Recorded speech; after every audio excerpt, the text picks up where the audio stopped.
உங்களுடைய ஒரு 100 ரூபானால இந்த பள்ளிவாசலை நம்மளால ஜம்மனு கட்டி முடிக்க முடியும். வேலூர் மாவட்டம் காட்பாடி தாலுகா கரிகிரி பேனாம்ஷா மஸ்ஜித். இந்த பள்ளிவாசலுடைய வெளிப்புறத்தில் இருக்கக்கூடிய ஷீட்டுகள் ஒவ்வொரு நாளும் பழுதடிந்துகிட்டே போறனால இந்த ஷீட்டுகளை எடுத்துட்டு புதிய தளம், புதிய காங்கிரீட் போடுவதற்கான முயற்சிகள் நிர்வாக பொதுமக்கள் செஞ்சுக்கிட்டு வராங்க. இதனுடைய அளவு பார்த்தீங்கன்னா இந்த பில்டிங்களுடைய அளவு 30 சதுரம் வரைக்கும் வருது. இதனுடைய மொத்த செலவு 54 லட்சம் வரைக்கும் இருக்கனால ஒரு 50,000 நபர்கள் உங்களுடைய ஒரு 100 ரூபானால இந்த பள்ளிவாசலை நம்மளால ஜம்மனு கட்டி முடிக்க முடியும். அல்லாஹ்வினுடைய பள்ளிக்காக நீங்கள் உதவுங்கள், அல்லாஹ் உங்களுக்கு உதவுவான். உங்களுடைய வியாபாரத்திலும் சரி, உங்களுடைய குடும்பத்திலும் சரி, உங்களுடைய உடல் சுகத்திலும் அல்லாஹு தாலா உதவி செய்வான். அல்லாஹ் உங்களுக்கு கிருபை செய்வான்.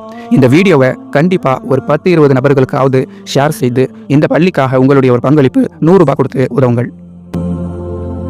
الله الله